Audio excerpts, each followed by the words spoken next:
So we were studying the actions of digoxin. We were studying the mechanisms of digoxin. There were three mechanisms. First one, the digoxin was giving positive inotropic effect. Secondly, it was promoting the vagal activity, so acting as vagotonic or vagomimetic drug. Thirdly, this is inhibiting the neurohormonal pathway, right? अब ये तीन mechanism हैं जिसको discuss कर रहे हैं हम. First mechanism को डिस्कस कर चुके हैं कि कैसे आपका डाइजॉक्सिन पॉजिटिव आइनोट्रोपिक इफेक्ट देता है by increasing the intracellular concentration of the calcium ions. Coming towards the second mode कि कैसे डाइजॉक्सिन वेगल एक्टिविटी को बढ़ाएगी. So you know this is cranial nerve, 10th cranial nerve, also known as the vagus nerve.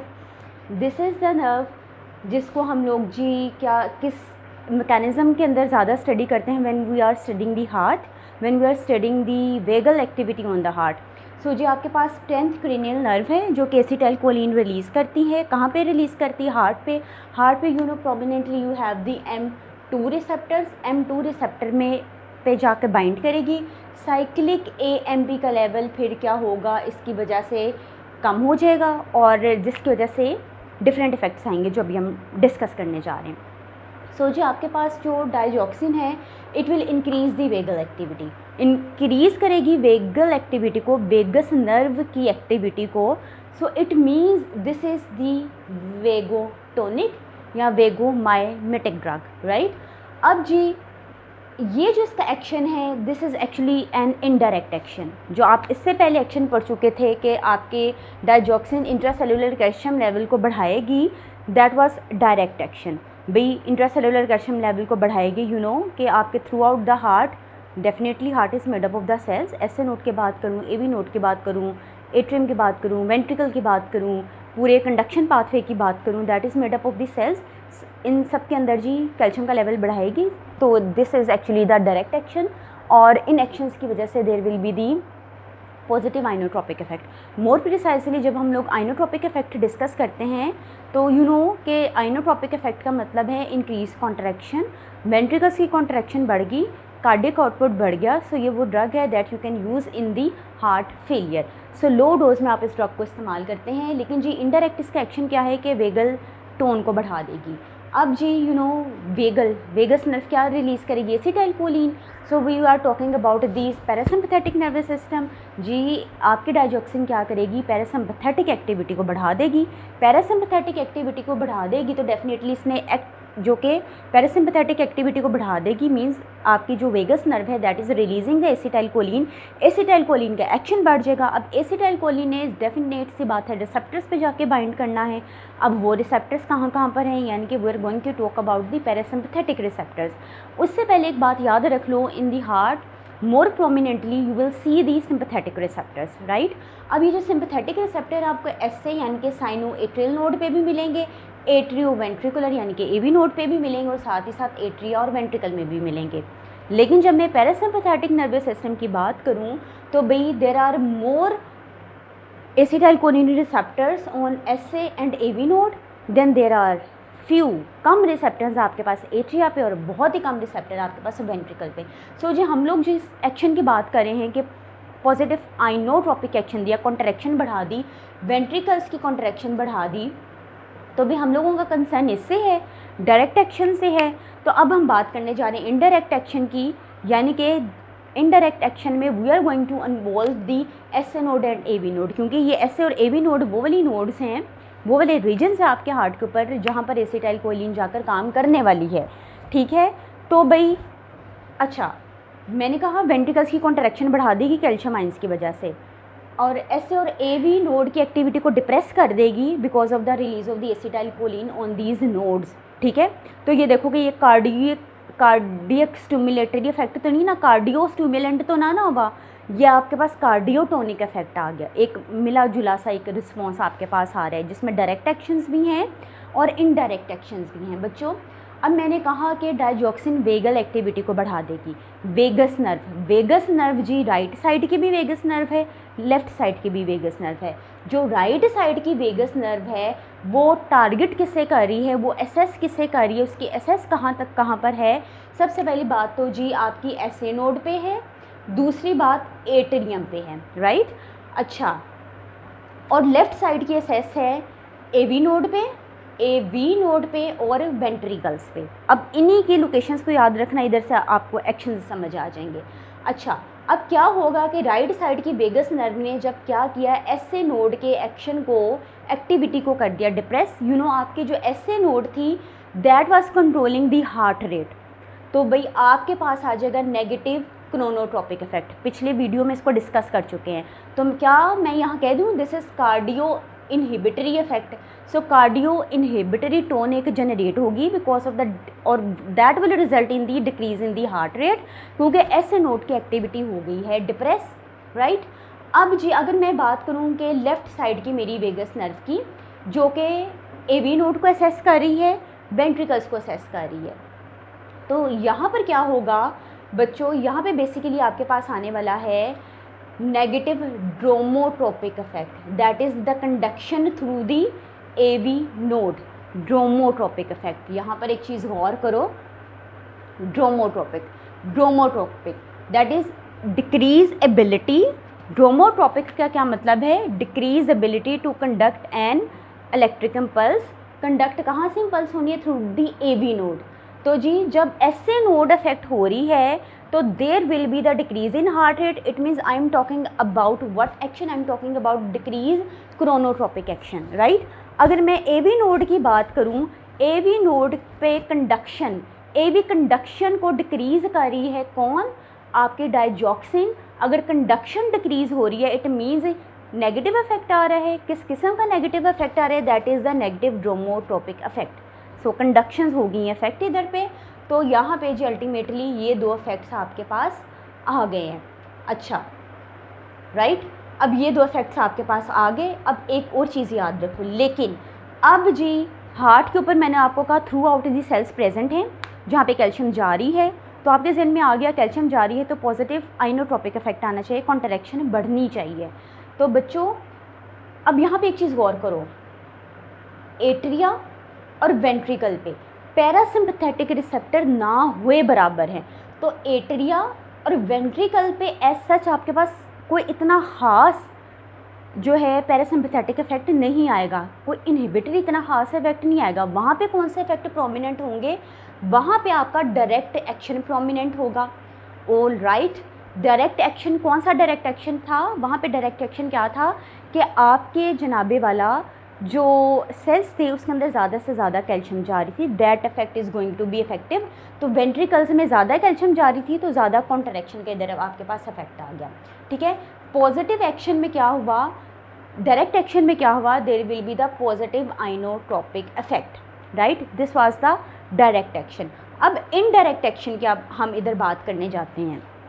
अच्छा, जब मैं indirect action की बात करूं, इनडायरेक्ट एक्शन में क्या होगा, इनडायरेक्ट एक्शन की वजह से there will be the negative chronotropic effect. ये क्रोनोट्रोपिक इफेक्ट पड़ा ना, इनडायरेक्ट एक्शन में बेसिकली मेरी जो है कौन सी एसए नोड इफेक्ट हो रही है, एसए नोड की एक्टिविटी डिप्रेस हो रही है, जिसकी वजह से हार्ट रेट कम हो जाएगा। हार्ट रेट कम होगा तो ये वाला इफेक्ट क्या होगा, ये यहाँ पे कर जाएगा डोमिनेंट। जब मैं सिर्फ एसए नोड की बात करूँ, तो यहाँ पे मेरे पास कौन सा इफेक्ट डोमिनेट कर रहा है, the dominating effect is the indirect effect. तो same is the case with the AV node पे भी आपका पैरासिम्पथेटिक इफेक्ट डोमिनेट कर जाएगा, यानी कि इनडायरेक्ट एक्शन डोमिनेट कर जाएगा, जबकि direct action will not be in the dominant stage. लेकिन जब मैं बात करूँ ख़ास तौर पे आपके वेंट्रिकल्स की, तो वेंट्रिकल्स में कौन सा इफेक्ट ज़्यादा डोमिनेंट है, that is the direct action, जिसके अंदर आपके सेल्स के अंदर जा रहे थे कैल्शियम आइंस, जिसकी वजह से कॉन्ट्रैक्शन बढ़ रही थी। अब जी मैंने आपको आगे जाकर बताने हैं कौन कौन से पॉजिटिव इफेक्ट्स आएंगे, कौन कौन से नेगेटिव इफेक्ट्स आएंगे by the use of the digoxin. फ़िलहाल जी डायजॉक्सिन को मैंने कह दिया क्योंकि कहीं ये इनहिबिटरी इफेक्ट दे रही है, कहीं ये जी आपके पास पॉजिटिव आइनोट्रॉपिक इफेक्ट दे रही है, तो कोई बड़े ये मिले जुले से रिस्पॉन्स आ रहे हैं। So this is not a cardiac stimulant, बल्कि this is a cardiotonic, right. इसने क्या किया, फोर्स ऑफ कंट्रैक्शन को बढ़ा के पॉजिटिव आइनोट्रॉपिक इफेक्ट दे दिया by the influx of the calcium, but atrium और वेंट्रिकल में ये जो इफेक्ट्स थे दीज वर मोर प्रोमिनेंट, जबकि एसए और एवी नोड पे इनडायरेक्ट इफेक्ट यानी कि पैरासिम्पैथेटिक एक्टिविटी के इफेक्ट वर मोर प्रोमिनेंट। सो जी अब जी एंड रिजल्ट आपके पास क्या आया डाइजॉक्सिन के इस्तेमाल से, कि इंक्रीज कंट्रैक्शन होगी, डिक्रीज हार्ट रेट हो गया। तो increase contraction, decrease heart rate, this is very effective pump for the cardiac output, के कार्डियक आउटपुट अच्छा निकलेगा, ठीक है। अब जी बच्चों अगर तो पेशेंट को हो जाए डाइजॉक्सिन की टॉक्सिसिटी, डाइजॉक्सिन टॉक्सिसिटी एक अलग से टॉपिक है जिसे डिटेल में डिस्कस करेंगे, फिलहाल इसका ओवरव्यू ले लो। डाइजॉक्सिन टॉक्सिसिटी में अब क्या होने वाला है कि एसए नोड की एक्टिविटी डिप्रेस होने वाली है। क्यों?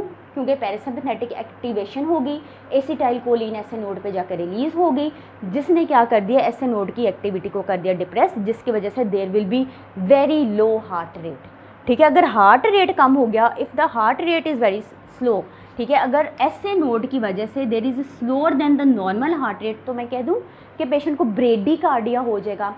अगर एसए नोड की एक्टिविटी डिप्रेस होती है तो हार्ट रेट कम होता है, हार्ट रेट कम होने का मतलब है कि पेशेंट को ब्रेडीकार्डिया हो गया।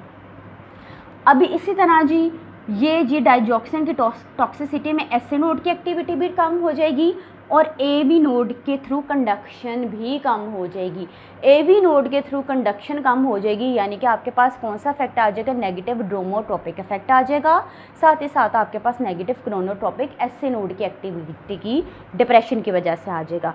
लेकिन अगर मैं बात करूँ एट्रिया और वेंट्रिकल्स की, अब यहाँ पे क्या होने वाला है, इन दोनों का टेकीकार्डिया होने वाला है। सो आपके पास डाइजॉक्सिन ऐसी ड्रग है जो कि एट अ टाइम ब्रेडीकार्डिया भी करवा रही है और टेकीकार्डिया भी करवा रही है। अच्छा, अब टेकीकार्डिया के मैं रिसर्च आर्टिकल्स पढ़ूँ, टेकीकार्डिया वाले पॉइंट पे दोबारा भी आ जाएंगे, तो उसमें ये है कि जी आपकी डाइजॉक्सिन क्या करती है। फॉर एग्जांपल अगर मैं बात करूँ एट्रिया की, दैट इज़ मोर प्रोमिनेंट, इसके ज़्यादा आर्टिकल्स रेफरेंसेस मिलते हैं। This will decrease the refractory period of atrial myocardium. Refractory period कौन सा होता है बच्चों, रिफ्रैक्टरी पीरियड, ठीक है। Refractory period is the period that is immediately after the stimulation. वो पीरियड है जिसमें आपके हार्ट के सेल्स जो मसल्स हैं that are unresponsive to stimulus, response नहीं दे रहे ये रेस्टिंग पीरियड में, इस जी रिफ्रैक्टरी पीरियड में आपके सेल्स स्टिमुलस को। लेकिन क्या किया डाइजॉक्सिन की टॉक्सिसिटी ने इस आपके पास ये जो पीरियड है रिफ्रैक्टरी पीरियड है इसको कर दिया कम। अगर रिफ्रैक्टरी पीरियड कम होगा तो ज़्यादा हार्ट बीट से जनरेट नहीं होंगी। सो इसकी वजह से क्या होगा कि अब इसकी वजह से there will be more impulses will reach the AV node. अब जी यहाँ पे इस पूरे इफेक्ट की वजह से क्या होगा, ज़्यादा इम्पल्सेस एवी नोड पे जाएंगी यानी कि आपके पेशेंट को एट्रियल टेकीकार्डिया होने के चांसेस हैं, ये टॉक्सिसिटी में आ रहा है। लेकिन जी हमने फ़िलहाल ये टॉक्सिसिटी को बाद में डिस्कस करना है, हम सिर्फ देखते हैं यूज़, ये रिसर्च का पॉइंट है, ठीक है। इसको आप चाहें तो फ़िलहाल इसको इग्नोर करें, इसको मज़ीद डिटेल में स्टडी करेंगे कि इसमें कॉन्ट्राडिक्शंस भी क्या क्या आ रही हैं। फ़िलहाल जी मेरे पास जी डाइजॉक्सिन का यूज़ क्या है, you can use it in atrial fibrillation.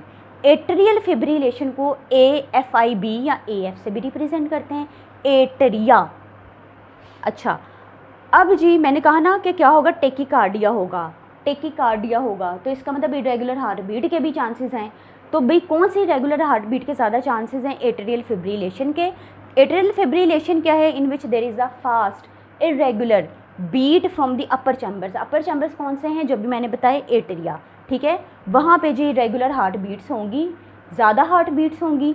कितनी बीट्स होंगी, there will be more than 400 beats per minutes. तो ये जी इस एट्रियल टेकीकार्डिया में हम लोगों ने कौन सी ड्रग यूज़ करनी है, इस एट्रियल टेकीकार्डिया में आप जो ड्रग इस्तेमाल करने जा रहे हैं that is the digoxin. Digoxin क्या करेगी, it will result in the slow conduction velocity slow conduction through the AV node, जिसकी वजह से आप इस ड्रग को एट्रियल फिब्रिलेशन के अंदर इस्तेमाल कर सकते हैं। लेकिन जी मेरे पास एक और फैक्ट भी है कि ये मेरे पास ऐसी ड्रग है जो at the same time bradycardia भी कराती है, at the same time tachycardia भी करवाती है। टेकिकार्डिया, ब्रेडिकार्डिया इसके हार्ट बीट को, हार्ट रेट को कम करती है, एंड टेकिकार्डिया आपके पास क्या है कि there will be the increase in heart rate. अब जी अगर मैं इसकी जस्टिफिकेशन निकालना चाहूँ फ़िलहाल अपने इस लेक्चर के पॉइंट ऑफ व्यू से, तो हार्ट रेट जनाबे वाला ये बढ़ाएगी कैसे? अच्छा, इसको आप समझते हैं। देखो ये पॉइंट क्लियर है कि it will give the digoxin will give positive inotropic, क्योंकि कैल्शियम आयन की कंसनट्रेशन बढ़ जाएगी।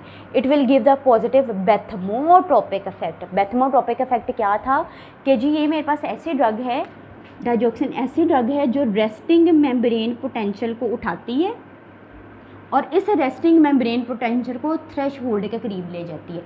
थ्रेशहोल्ड के करीब आ गई अभी आपकी रेस्टिंग मेम्ब्रेन पोटेंशियल, तो अब ड्रग के जल्दी से मसल के जल्दी एक्साइटेबिलिटी के चांसेस हैं, जल्दी एक्साइट होगा, जल्दी एक्टिविटी शो करेगा, ज़्यादा तेज़ हार्ट रेट होगा।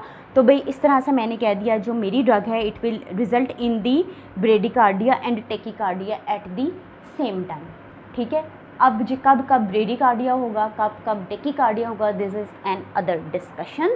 फ़िलहाल जी मैं कंक्लूड कर लेती हूँ कि आपकी डाइजॉक्सिन क्या करती है। Digoxin is giving you the positive inotropic effect, आपके हार्ट की मसल्स की वेंट्रिकल्स की कॉन्ट्रैक्शन को बढ़ा देती है। It will give you the positive bathmotropic effect, भी आपके एक्साइटेबिलिटी को, मसल्स की एक्साइटेबिलिटी को बढ़ा देती है। नेगेटिव क्रोनोट्रोपिक इफेक्ट देती है by decreasing the heart rate, by decreasing the activity of the SA node. It will give you the negative dromotropic effect by decreasing the ability to conduct an electric impulse by affecting और depressing the activity of the AV node, right. अब यहाँ पे आपका दूसरा mode of action हो गया ख़त्म।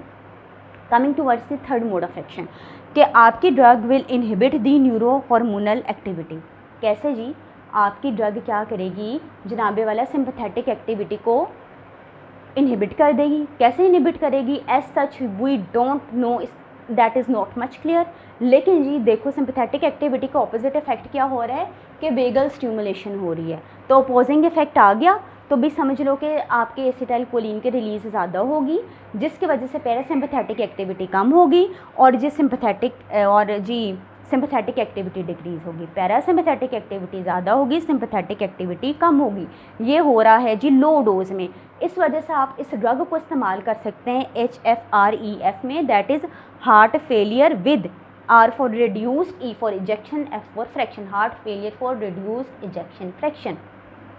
Now the last point, भाई अगर तो आपके पेशेंट की सिंपैथेटिक एक्टिविटी इज़ एग्जैजरेटेड, बहुत ज़्यादा है, हाई है, इस केस में जी आपके डाइजॉक्सिन जो कि आप लो डोज में इस्तेमाल करते हो दैट इज़ इनफेक्टिव। ठीक है, डाइजॉक्सिन लो डोज में इस्तेमाल करते हैं ना हम, अदरवाइज़ आपने पढ़ा था इसके साइड इफ़ेक्ट्स क्या क्या होंगे। तो जी इस केस में जब ज़्यादा हाई हो आपके पास सिंपैथेटिक एक्टिविटी, तो यहाँ पे डाइजॉक्सिन इज़ इनफेक्टिव। अब आपने कौन सी ड्रग इस्तेमाल करनी है? You will now use the beta blockers. So this was all about the actions and mechanisms of the digoxin.